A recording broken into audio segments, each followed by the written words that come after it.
الحمدللہ رب العالمین والعاقبۃ للمتقین والصلاة والسلام علی سید الانبیاء والمرسلین اما بعد فاعوذ باللہ من الشیطان الرجیم بسم اللہ الرحمن الرحیم شہر رمضان الذی انزل فیہ القرآن صدق اللہ مولانا العظیم وبلغنا رسولہ النبی الکریم الامین الرؤوف الرحیم ونحن علی ذلک لمن الشاہدین والشاکرین والحمد للہ رب العالمین۔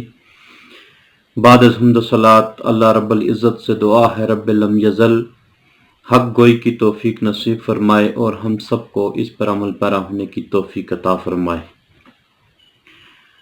23 رمضان المبارک، آج ہم نماز تراویح کی اہمیت و فضیلت کے حوالہ سے چند معروضات سننے سنانے کی سعادت حاصل کریں گے۔ اللہ رب العزت ہم سب کو عمل کی توفیق عطا فرمائے۔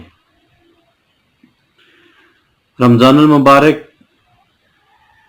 کا مہینہ، جس کا تعارف اللہ رب العزت نے قرآن مجید فرقان حمید میں اس طرح کروایا کہ یہ وہ عظیم مہینہ ہے جس میں قرآن نازل کیا گیا، یعنی یہ نزول قرآن کا مہینہ ہے۔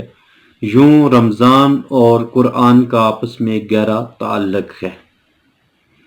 جس طرح اس ماہ مبارک میں فرائض، نوافل، نیکی کا اجر کئی گنا بڑھا دیا جاتا ہے، اسی طرح تلاوت قرآن کریم کا اجر بھی اس میں کئی گنا اللہ رب العزت اضافہ فرماتے ہیں۔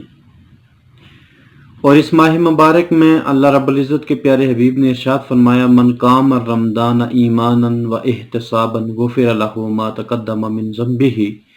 وہ شخص جو ایمان کے ساتھ اور احتساب کے ساتھ رمضان المبارک کے مہینے میں رات کو قیام کیا، یعنی نماز تراویح ادا کی، تو اللہ رب العزت اس کے گزشتہ سارے گناہوں کو معاف فرما دے گا۔ کتنی بڑی فضیلت ہے!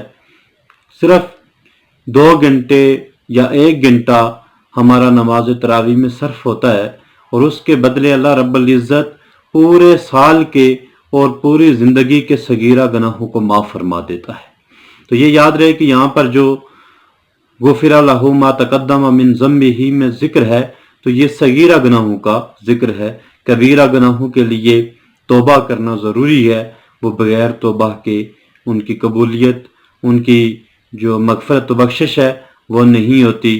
ان کے لیے ضروری ہے کہ انسان توبہ و استغفار کرے۔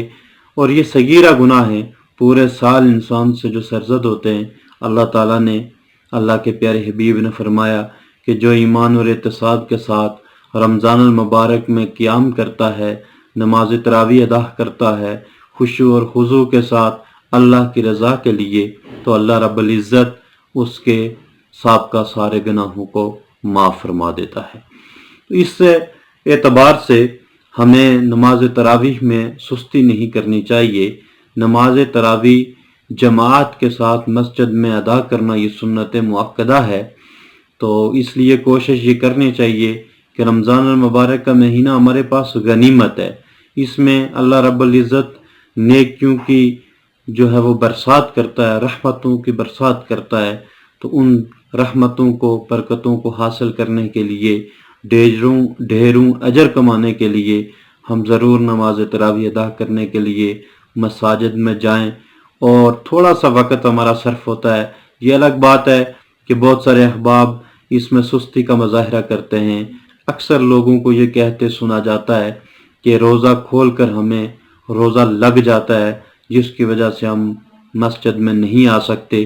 تو یہ عجیب بات ہے کہ پورا دن بھوکا اور پیاسا رہنے کی وجہ سے روزہ لگتا نہیں ہے، اور جب انسان کھا پی لیتا ہے افطاری کے وقت، اس کے بعد روزہ لگ جاتا ہے۔ تو یہ محض ایک نفس کا اور شیطانی وساوس میں سے ایک وسوسہ ہے جو انسان کو اللہ کی عبادت سے روکنے کا ذریعہ بنتا ہے۔ تو اپنے نفس پہ کنٹرول کر کے روزانہ ہم نماز تراویح ادا کرنے کے لیے مسجد میں جائیں۔ ہم 2 گھنٹے ٹیلی ویژن پہ بیٹھ کر خبرنامہ دیکھتے رہتے ہیں، ٹاک شوز دیکھتے رہتے ہیں، موبائل پر ہم پورا دن جو ہے وہ اپنا صرف کر دیتے ہیں، تو چند لمحات، چند گھڑیاں صرف جو نماز عشاء کے بعد ہم نماز تراویح کے لیے صرف کرنے میں اگر سستی کریں گے تو اس سے بد نصیبی ہمارے لیے کوئی اور نہیں ہو سکتی۔ اس لیے یہ جو اللہ کی رحمتوں اور برکتوں کا مہینہ ہے، جس میں رب کائنات کثیر تعداد میں انسان کے گناہوں کو معاف فرماتا ہے، نیکیاں اس کے نامہ اعمال میں لکھتا ہے، تو ہم کوشش یہ کریں کہ زیادہ سے زیادہ نوافل پڑھیں، زیادہ سے زیادہ قرآن پڑھیں، زیادہ سے زیادہ قیام کریں، زیادہ سے زیادہ رکوع اور سجود کریں، تاکہ اس ماہ مبارک میں ہم اپنے گناہوں کی بخشش اور مغفرت کروا سکیں۔